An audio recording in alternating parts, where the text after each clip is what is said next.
Ito ang Presidential Broadcast Service. Radyo Pilipinas. Radyo Publiko Ng bagong Pilipinas para sa bagong Pilipino.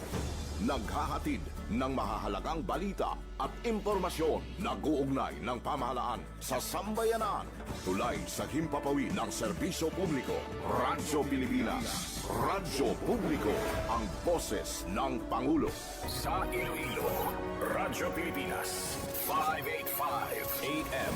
Philippine Standard Time, alas 8:35 sa aga.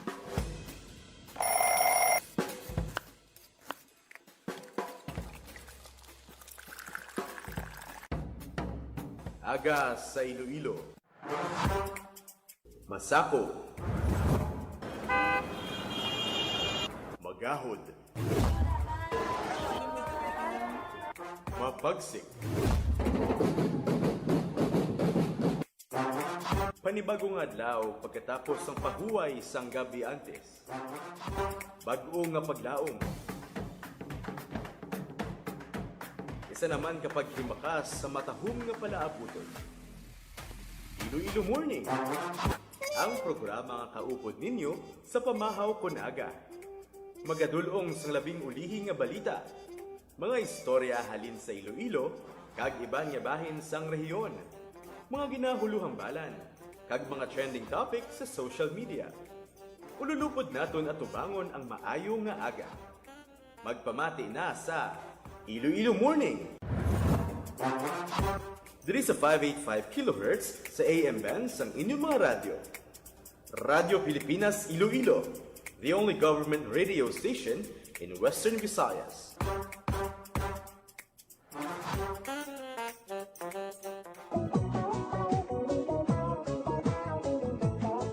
Mayong aga Pilipinas, maayong aga Western Visayas. Mayong aga syudad kag probinsya sang Iloilo. Good morning TGIF Iloilo City. Sa ngalan sang inyong regular anchor Janelle Baclay, akong inyong mangin kaupod Hope Torichante, kag welcome na sa Iloilo Morning. Nga tunay, dughan ko sa imo nalipay. Subo nga adlaw mga kaabyanan, masako no ang syudad sang Iloilo, siling gani nila no Friday na Friday, pero nagapabilin nga masako ang syudad sang Iloilo. Bangod diri lang naman sa Iloilo City may hiwaton no nga isa ka importante nga event ang DOST o kon Department of Science and Technology Pag-asa. Wow, yeah. Subong nga adlaw ang inaugurasyon no sang Iloilo Radar Facility. And also ang groundbreaking ceremony sang Iloilo Synoptic Station. Siling man sang imo nanay. So hiwaton ini no dira sa may distrito sang Haro ining inaugurasyon sang Iloilo Radar Facility, kag ato karon no si Janelle Baclay nag-monitor mismo sang sitwasyon kay according no sa postman sang Radyo Pilipinas Iloilo, nag-abot na sa lugar sa estasyon sang Pag-asa Iloilo si DOST Secretary Renato Solidum Jr. Yeah. And maga-proceed ina sila mga kaabyanan after sang inaugurasyon sang Iloilo Radar Facility dira sa may distrito sang Haro. Ma-proceed sila no sa may Iloilo International Airport para naman sa groundbreaking ceremony sang Iloilo Synoptic Station. Ako sa imo nalipay. So mangayo kita mga kaabyanan sang pinaka-latest sa sining sitwasyon no sa inaugurasyon sang Iloilo Radar Facility. Sila na ang dugan ko inday. Kay gali na gumbang. Wow, yeah.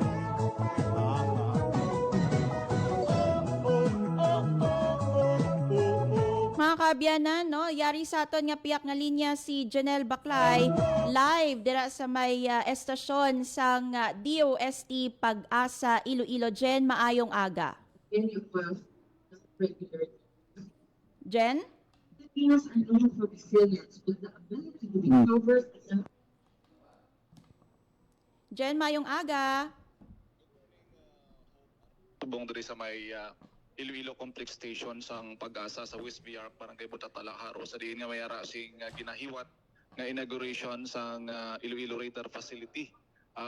Ini nga facility dako gid ang mabulig sini sa pag-upgrade sa aton sini nga weather monitoring kag subong man paghatag sang mga accurate data nga kinahanglanon sa especially sa decision making no sang aton sini nga mga lokal nga panguluhan, especially kung mayara kita sa mga calamities nga ginapatubang kasubong sang bagyo. Aga pa diri nga nakaabot kay ina si DOST Secretary Renato Solidom Jr. Ari diri kagina si Secretary Solidom upod niya si Assistant Secretary sang DOST nga si ASEC Maria Teresa de Guzman, actually naghatag subong sang speech si ASEC de Guzman. Si Iloilo City Mayor Reza Chenyas ari man diri nga nagabi-abi sa aton sini nga mga opisyal from DOST kag nga aton administrator sang DOST Pag-asa si Dr. Nathaniel Servando. Siguro kung may time kita mamamo kung okay lang sa imo pwede ginaton mapamatian ang mensahe subong ni ASEC Maria Teresa de Guzman. Dali lang kita ay mapalapit kita diri sa may speaker para nga mabatian naton si ASEC Maria Teresa de Guzman no sang DOST pamatian naton. Especially that reach the most vulnerable in the farthest corners of the countryside. We stand ready to listen and to work alongside you in advancing programs in our forward march to uphold public safety. Today's event is the reaffirmation of our collective commitment to STI-enabled resilience in Iloilo and across the countryside.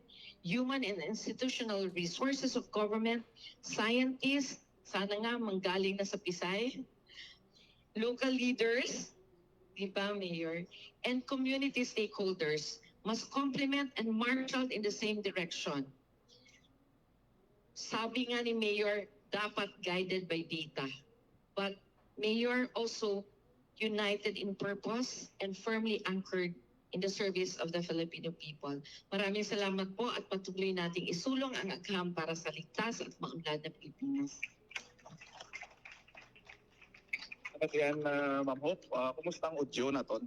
Klaro, Jen, no? Naton nga nabatian si ASEC. Si ASEC Maria Teresa de Guzman no, pag wala kita tapos ang iyang speech. Kag dugay-dugay manugambal si ginalawman diri nga makatag man sang iyang mensahe. Si Secretary Renato. Jenny, confirm ko lang, no? Jen, ara ba si Engineer Rowan Hilonga sang ang Regional Director no sang DOST 6? Siya ang nag-welcome no sa aton siniyang DOST Secretary kay ASEC.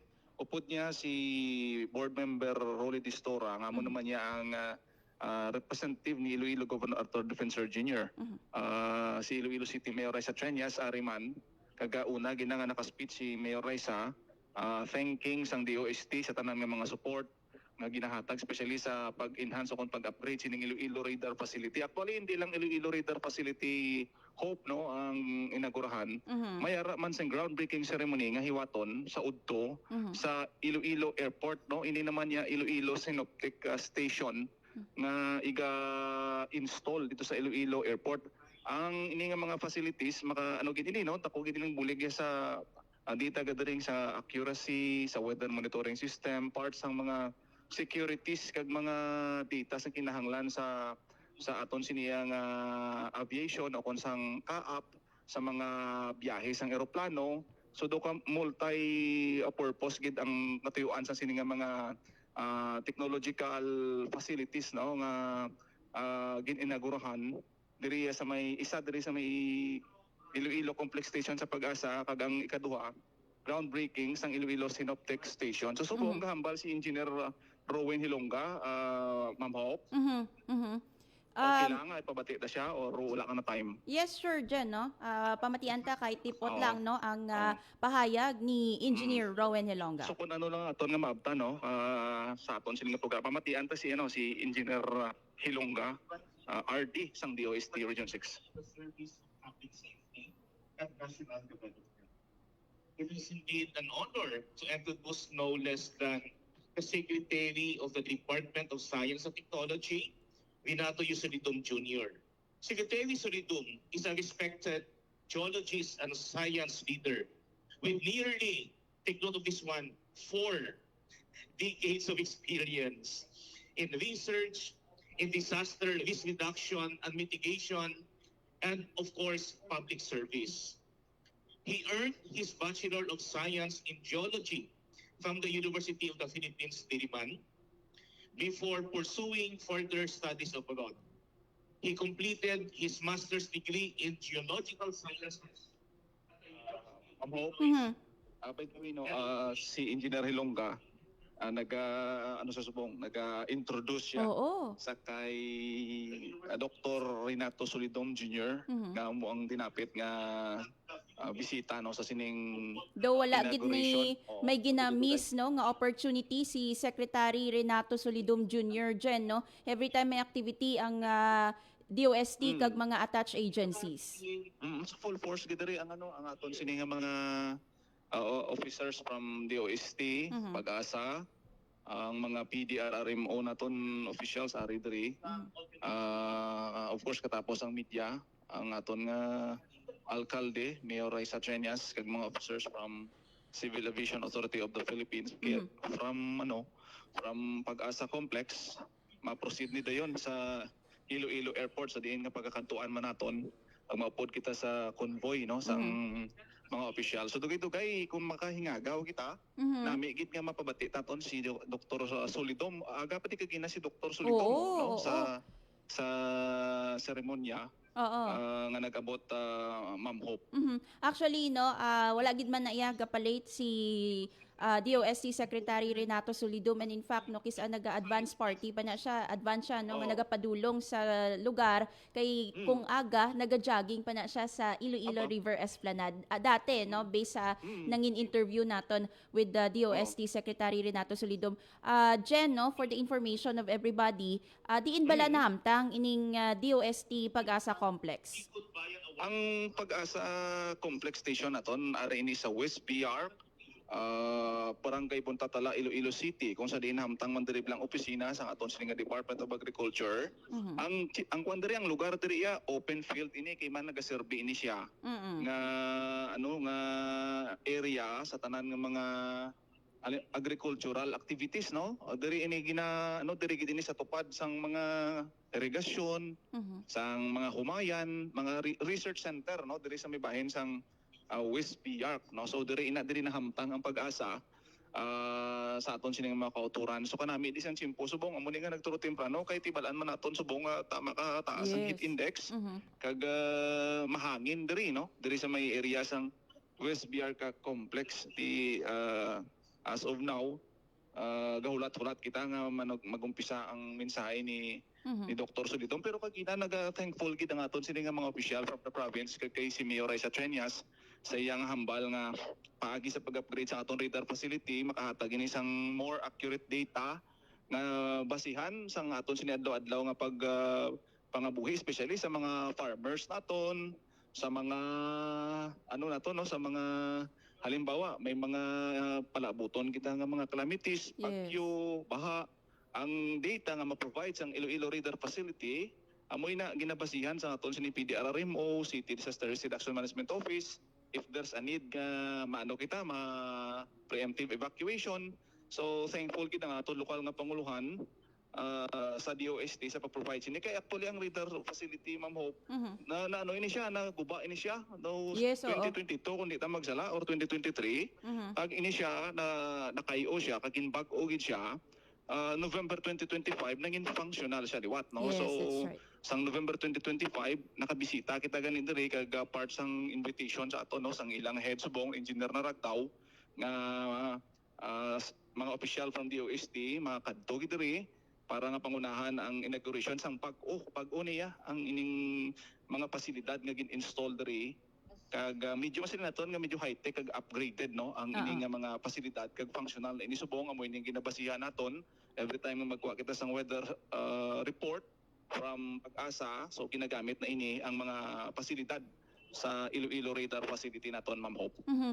Actually, no, subong tiyempo, Jen, no, hindi na pwede ang patalang lang. So, dapat backed by science ang mga datos. And that is why, no, ginakuhaan inisang impormasyon sa aton nga mga LGUs for policy making, no? Also sa mga mangguma naton for cropping. Papatian ta si ambot ko may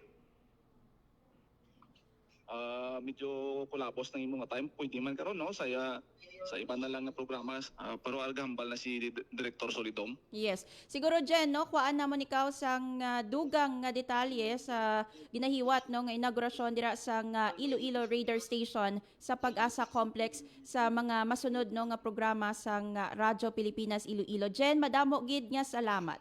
Nagikayagid lamang diri sa Pag-asa Iloilo Complex Station sa nagapadayon nga inauguration sa Iloilo Radar Facility para sa Bagong Pilipinas, General Pakpay Radyo Pilipinas, Radyo Publiko. Na batian mga kaabyanan si Janelle Baclay, no, live sa Pag-asa Iloilo Complex para sa inaugurasyon, no, sa Iloilo Radar Station. Actually, this facility, no, bag-o ni siya mga kaabyanan. And that's right, no, naguba ang radar sang tinalikdan nga tuig pero na fix, no, sang 2025, last quarter sang 2025. Tulog sang dugay. And sa karon may bag-o nga pasilidad dira sa may Pag-asa Iloilo Pag-asa Complex, no, dira sa distrito sang Haro. Dughan ko sa So lapit lang ini sa Department of Agriculture mga kaabyanan, no. Nakaduan ini naton sang January kag gin-invite kita, no, ni Engineer Naragdaw ang hepe sa Pag-asa Iloilo Station. ang imong nga supat, malapor sila na. So ginapasalamatan naton ang Pag-asa Iloilo, no, bilang katuwang sa Radyo Pilipinas Iloilo sa pagpaalinton, sa pagpaaligmat sang mga pumuluyo, no, diri sa syudad ka probinsya sang Iloilo and the rest of Western Visayas Makuntagit sang tunay. tuhoy, no, sa lakat sang panahon. Walay. Nakita nato ng mga equipment, no, sang DOST Pag-asa kung sa diin amo nang ginagamit sa pag-monitor sang lakat sang panahon. Tanan kami malipay. Dako gid ini nga bulig, especially, no, for cropping season, for disaster preparedness, no, ang mga ginahaboy nga datos sang aton nga DOST Pag-asa. Supat, malapor sila na. Ang dughan ko inday. By the way, mga kaabyanan, kahapon yadlaw, no, may ginhiwat nga awarding ceremony o kon ining pagdayaw 2025 sang Department of Tourism Western Visayas. Nagapasalamat kita, no, sa Department of Tourism Western Visayas sa pagkilala nga ginhatag sa Radyo Pilipinas Iloilo bilang isa sa mga media partners sa DOT Regional Office Gugma mo sa ako. para sa pag-promote sang turismo sang Region 6. Aside from that, no, aside sa mga media or katapos sang media, no, ginpasalamatan man sang DOT Western Visayas Kagayon. ang iban pa nga mga tourism stakeholders, mga tourism officers, no, sa mga nagkalain-lain nga LGUs, no, kabanwahanan, syudad sa Western Visayas. Yeah. So congratulations sa mga awardees sang Pagdayaw 2025. 2025 ina mga kaabyanan, no, wala lang na natigayon ng awarding sang nagligad nga tuig, but ang awardees nga ini, no, for year 2025, and some of them, no, pila sa mga awardees mga lifetime achievement awards, no, ang magiging baton man ang isa ka tourism officer, no, sa malawig niya nga tion nga pagserbisyo bilang tourism officer. May ara man dito nga ginpadunggan bangod sang mataas nga tourist arrival and other tourism management, no, sa ila mga lokal nga pamunuan. Dughan ko sa imo nalipay. So again, congratulations sa mga awardees sang Pagdayaw 2025 sang Department of Tourism Region 6. Panglaka. So ginpangunahan ina ni Regional Director Crisanta Marlene Rodriguez, ang Regional Director sang DOT Western Visayas. By the way, nalakip sa Pagdayaw 2025 ang mga tourism officers, tourism offices, no, sa Bacolod City kag Negros Occidental. Philippine Standard Time, alas 8:55 na sa aga. Madamo gid nga salamat mga kaabyanan sa inyo nga pag-upod no diri sa programa Iloilo Morning. Syempre gusto naton pasalamatan kamo nga nagtutok no sa radyo sa 585 AM and also sa aton man nga Facebook page no ang Radyo Pilipinas Iloilo Facebook page nga may ara na subog no sang 104,000 followers. Thank you sa inyo nga pagsuporta. Bantayan man mga kaabyanan sa iban pa nga programa sang Radyo Pilipinas Iloilo ang update sining inaugurasyon no sang radar facility dira sa Iloilo Pag-asa Complex. Nangin kaupod ninyo Hope Torichante kaginiang Iloilo Morning. Radyo Pilipinas. Radyo Publiko. Radyo Pilipinas. Ang inyong tulay sa himpapawid ng serbisyo publiko. Ang Presidential Broadcast Service, Radyo Pilipinas, Radyo Publiko. Radyo Pilipinas. Radyo Publiko.